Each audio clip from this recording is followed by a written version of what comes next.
Robby Domingo, minaliit ni Senab Herake. Ito nga ang mainit na usap-usapan ngayon sa mga social media at talaga namang nag-trending topic pa ang Senab, Wilbert at Robby. Pero bago natin simulang pag-usapan ang naturang trending topic, ako pumuli si Josepa dito sa Josepa, anong latest na naghahatid sa inyo ng mga trending topic tungkol sa inyong mga favorite celebrity update? Sa latest update nga ni Wilbert Tolentino sa kanyang YouTube channel ay isiniwalat niya ang mga screenshot conversation nila ni Senab. Ayon nga sa isang screenshot conversation ni Wilbert Tolentino at Senab Herake, ayon nga kay Senab Herake, "Wag yung Robby Domingo ha, walang market doon, maloka ka doon." Shh lang, o diba?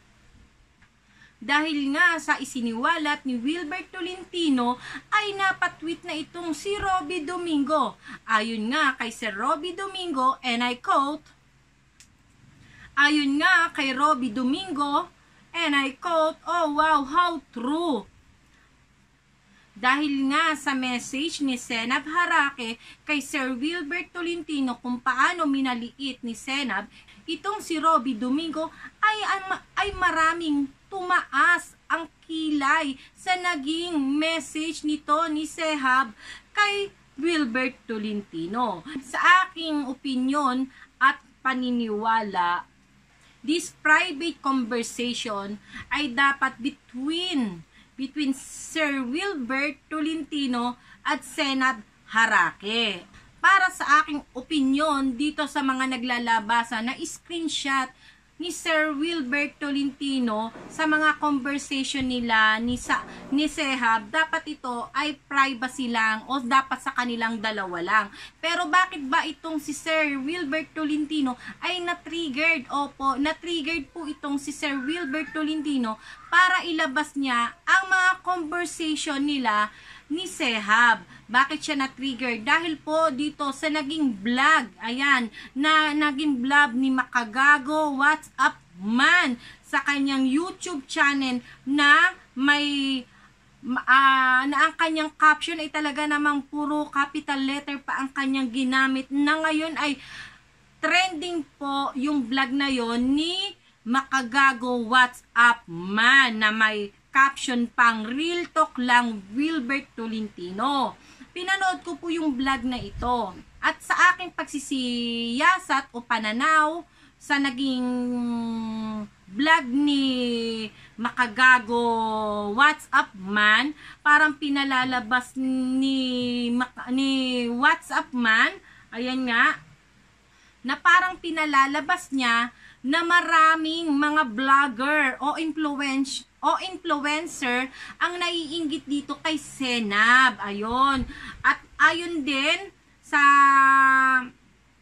kanya ay parang kinakawawa. Ayan, parang kinakawawa at pinagtutulungan itong si Senab. At parang pinalalabas na parang ginagamit ni Sir Wilbert Tolentino itong si Senab. Kaya naman siguro itong si Sir Wilbert Tolentino ay na-triggered para mapatunayan niya na ang mga accusation na ibinabato sa kanya ay pawang mga kasinungalingan. Yung po siguro ang naging dahilan kung bakit na-triggered itong si Sir Wilbert Tolentino na isiwalat ang mga private conversation nila ni Senab Herake. Yung po siguro iyan.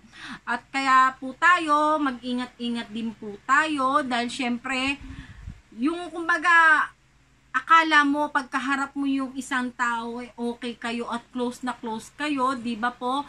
Pero behind your back naman pala, sa kanilang mga inaakala nilang mga close friend nila, ay nilalait, di ba po, hinuhusgahan ang inyong pagkatao. Nakagaya nga po ni Sir Robby Domingo na minaliit po ni Senab ang pagkatao ni Sir Robby Domingo nang sinabi niyang walang market value si Sir Robby Domingo. Isa pong isa pong Robby Domingo ang sinasabi pong walang market value ng isang Senab Harake, di ba po? Di ba po ba? Dahil syempre itong si Sir Robby Domingo, napakatagal na po siya sa showbiz entertainment. Kung nasa saan po ngayon si Sir Robby Domingo, dahil sa kanyang pinakitang loyalty, husay at galing sa kanyang homegrown talent na ABS-CBN, kaya isa na po siya sa mga kinikilalang bigating host po ng ABS-CBN at ng Star Magic. Kaya marami pong tao ang nagtaasa ng kilay nang sinabihan po ni Senab sa kanilang private conversation na si Sir Robby Domingo ay walang market value, di ba po ba?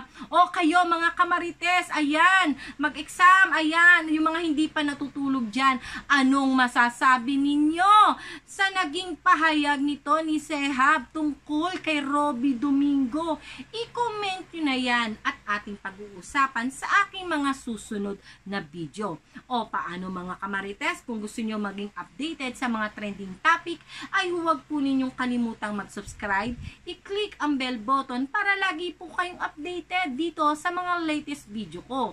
At huwag nyo rin po kalimutang mag-comment para atin po yung pag-uusapan sa aking mga susunod na video. O paano mga kamarites, hanggang sa susunod na update. Ako po muli si Josepa, hanggang sa muli. Paalam! Pag hindi